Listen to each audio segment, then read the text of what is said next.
Hello everyone, welcome back to Real Life. I hope you're having a great day. It's always a pleasure to share a new episode with you. Before we start today's episode, a reminder that you have access to our easy-to-use episode map guide, which will link you to all 1,300 plus episodes around the globe.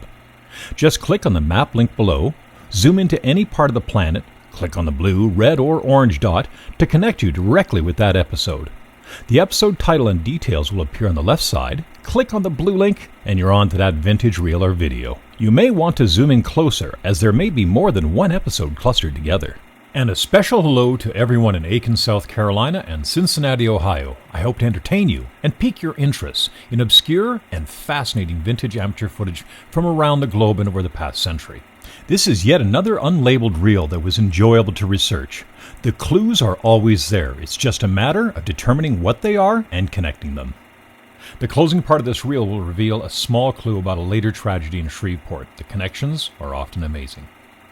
This episode begins in Cincinnati, Ohio at the Terrace Plaza.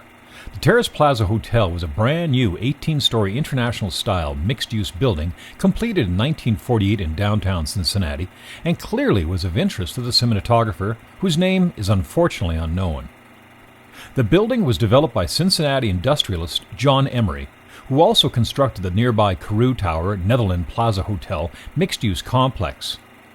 Designed by the architecture firm of Skidmore, Owings and Merrill between 1946 and 1948, the Terrace Plaza Hotel was their first hotel project and one of the first high-rise projects to be constructed in the United States after the Second World War. SOM went on to design some of the world's tallest and most iconic buildings. The building was considered groundbreaking for its modernism when it opened. Harper's Magazine published, "If you want to discover what your grandchildren will think of as elegance of this post-war era, you'll have to go to Cincinnati." In addition to being the first hotel after the Second World War, it was also the first to have self-operated elevators and individual thermostats in rooms. The structure was listed on the National Registry of Historic Places in 2017. In 2020, the National Trust for Historic Preservation named it as one of America's most endangered historic places. Ballard's dining room and the Fair Store are briefly spotted in the background.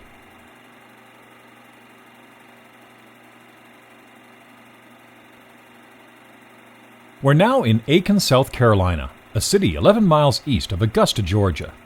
Founded in 1835, Aiken was named after William Aiken, the president of the South Carolina Railroad. It became part of Aiken County when the county was formed in 1871 from parts of Orangeburg, Lexington, Edgefield, and Barnwell counties. Who these people are, I don't know. Perhaps in time, one or more faces may be recognized. Aiken is home to the University of South Carolina, Aiken. According to 2020 census, the population was 32,025. But in 1949, barely 7,000 people called it home. Though it appeared cold and likely still winter in Cincinnati, it's clearly spring here in Aiken.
Kaolin, a fine white clay, soft as face powder, plays an important role in a variety of industrial products and is a mainstay of the Southeastern Clay Company, though it appears the company is now called Active Minerals. Southeastern Clay Company dates back to at least the mid-1930s.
As the name suggests, Aiken Training Track is a training facility for horse racing.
Don't forget to subscribe, as that's the only way you'll learn of the new episodes being released Fridays and Saturdays. Thank you for helping fill in the blanks on all these episodes. On occasions, I do make mistakes. I mispronounce locations and sometimes overlook some details. I very much appreciate the corrections you share on the comments section. Thanks for not being too hard on me. It's a delight seeing the collaboration among viewers. It's even more meaningful when I learn that a family member or friend is recognized, even 50 plus years later.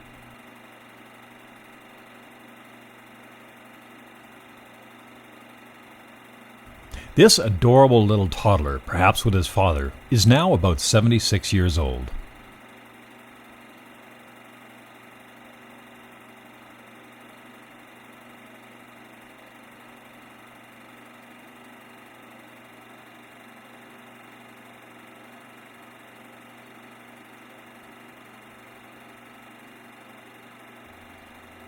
This may be McGee's Mile.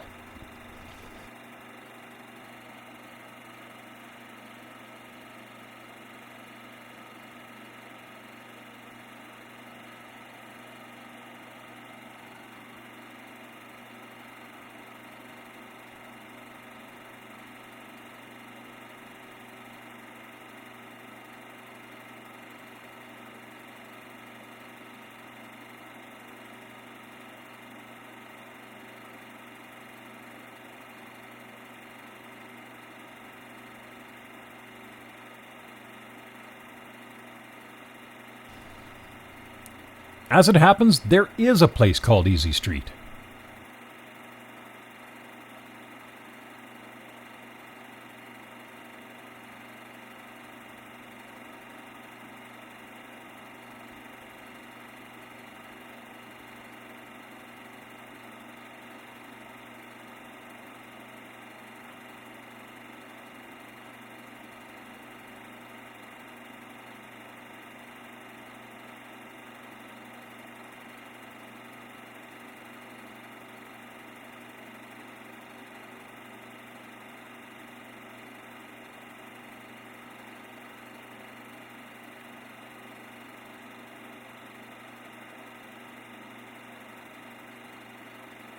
We're briefly back at the Southeastern Clay Company.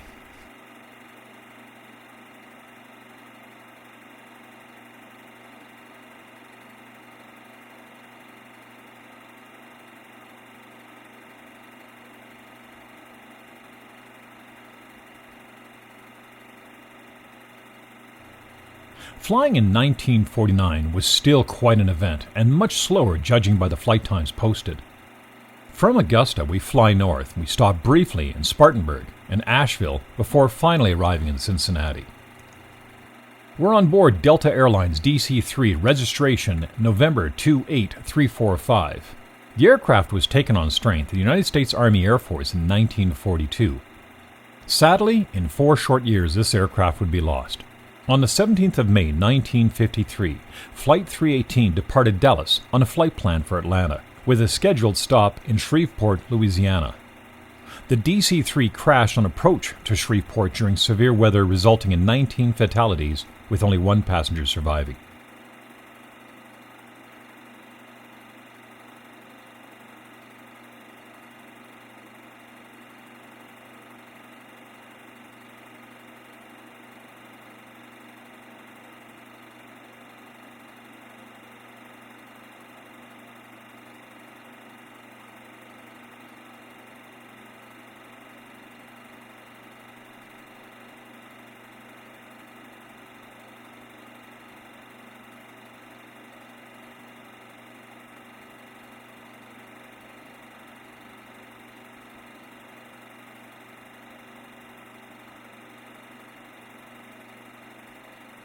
If you enjoyed this and other episodes, please consider supporting this channel as a member. After sourcing a film, it takes between 8 and 16 hours to produce each episode, from digitizing, research, writing, voiceover, editing, and final output. Thank you to all my subscribers and members for making this channel a possibility.